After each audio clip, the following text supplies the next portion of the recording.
ভগবান পৃথিবীতে মানুষ সৃষ্টি করেছেন, প্রেম, স্নেহ, মমতা, যত্ন তাদের মধ্যে রচনা করেছেন। কিন্তু সেই মানুষ সৃষ্টি করেছে বিভেদ, অপ্রয়োজনীয় নিয়ম এবং বাধাবদ্ধকতা।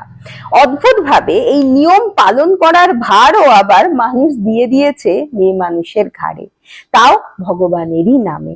কিন্তু যা আসল, যা সত্য, তাকে অন্তরে বসবাস করে, তাকে অগ্রাহ্য করবার আমরা কে? ভালোবাসাই সব থেকে বড় মন্ত্র।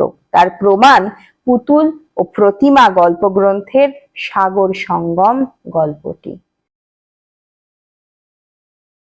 গল্পে প্রেমেন্দ্র মিত্র কি অসাধারণ দক্ষতায় দেখিয়েছেন মানব ধর্মের উত্থানকে, সাগরের মতোই বৃহৎ নারীর হৃদয়ের সত্যকে। বাংলা সাহিত্যে পুণ্যভূমি গঙ্গাসাগরকে নিয়ে বহু সাহিত্য রচিত হয়েছে।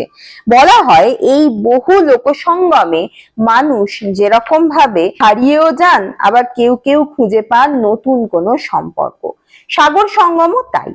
এই গল্পে আমরা দেখব একটি হারানোর ঘটনাকে, আবার বলা যেতে পারে পেয়ে হারানোর ঘটনাকে। সমাজের ঠিক দুই পারে থাকা দুই সমাজের এক হওয়ার ঘটনাকে এবং আলাদা হওয়ার গল্পকে। দাক্ষায়ণী ও বাতাসির গল্পকে আমরা পাবো এই সাগর সঙ্গমে। আগেই বলেছিলাম সমস্ত নিয়মের ধারক মেয়ে সমাজ, তাই ব্রাহ্মণ বাড়ির বউ বিধবা দাক্ষায়ণী চরমপন্থী নিয়ম রক্ষায় ব্যস্ত। তিনি মুখার্জি বাড়ির বউ এবং বিধবা, প্রাথমিক পরিচয় তার এটাই।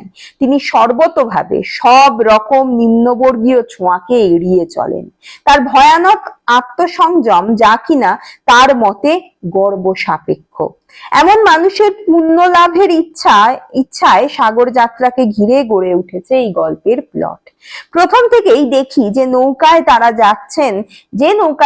যাচ্ছেন সেই নৌকায় এক বিচলিত অবস্থার সৃষ্টি হয়েছে বাতাসি নামক একটি ছোট্ট মেয়েকে ঘিরে। বাতাসি যার মা আছে কিন্তু যার পিতৃ পরিচয় নেই, কারণ সে দেহ উপজীবিনীর কন্যা।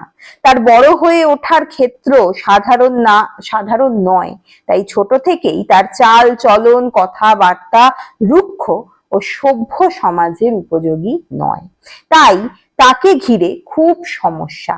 তবে দাক্ষায়ণীর ক্ষেত্রে তার চলন বলন নয়, তার অবস্থানটাই প্রধান সমস্যা, কারণ তার অপরিশোধিত রক্ত বিধবা দাক্ষায়ণীর ধর্মরক্ষার পথে ভীষণ রকম একটি বাধা। তাই শ্বেত লক্ষণকে উদ্দেশ্য করে তিনি প্রথম থেকেই ক্ষিপ্ত স্বরে কথা বলেন যে কি যাত্রায় আনলো সে তাকে। এমন মেয়ে যে পথে যাচ্ছে সেই পথ আর যাই হোক পুণ্যের নয়। গল্পটি পড়লে আমরা জানতে পারি যে ভাগ্যের পরিহাস সত্যি হাস্যকর। এরপর নৌকা ডুবি হয় অযাচিত ভাবে, কিন্তু গঙ্গার জলে ডুব দিয়ে আসলে মুক্ত হয়ে যান দাক্ষায়ণী। তিনি উদ্ধার করেন বাতাসিকে। তিনি এক জায়গায় বলেন, কিন্তু মেয়েটার সেই শেষ অর্ধস্ফুট চিৎকারে মনে কি সব ওলটপালট হইয়া গেল। ডুবিবার আগে তাহার সেই ভীত সকাতর মুখের মিনতি ভোলবার নয়। গল্প গঙ্গার স্রোতের মতোই এগোয়।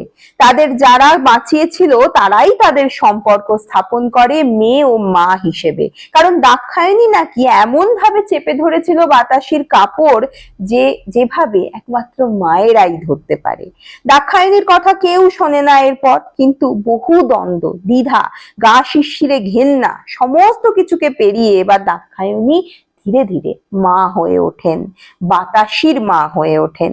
যে সংসার নারীর কাঙ্ক্ষিত যে মাতৃত্ব সে তার মনে যাপন করে, সেই মানব ধর্মের শ্রেষ্ঠ অংশ, সেই অংশেরই এখানে জয় হয়।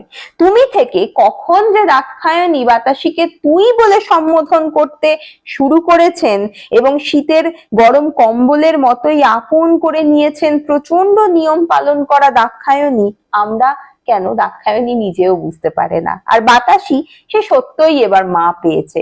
তার সংযমে আমরা বুঝি সে ভালোবাসা শিখেছে, বুঝতে শিখেছে, খানিক শুভ বুদ্ধিও জেগেছে। কিন্তু বহুকালের প্রথিত নিয়ম কি একেবারে ভোলা যায়? তাই দাক্ষায়ণীর চরম মানসিক দ্বন্দ্ব বারবার চোখে পড়ে। মেনে নিয়েও যেন মন মানে না, যে কারণে ঘৃণা তার মনে বারবার কড়া নেড়েছে। সমাজের কথা ভেবেছেন তিনি, কিন্তু তখনই বাতাসিকে বোঝা বলে মনে হয়েছে তার।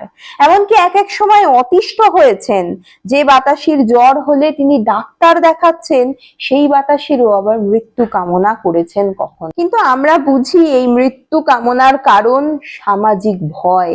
তাকে কি পরিচয় দেবেন তিনি, সেই আশঙ্কায়। তাও দাক্ষায়ণীর পুণ্য লাভই যখন গল্পের মূল বক্তব্য, সেই উত্তরণ ঘটেছে কিন্তু আমরা দেখব শেষে গিয়ে। সব ন্যায়, নিষ্ঠা, ভয়, আশঙ্কার ঊর্ধ্বে উঠে তিনি শেষ পর্যন্ত মানবতাকে বেছে নিচ্ছেন।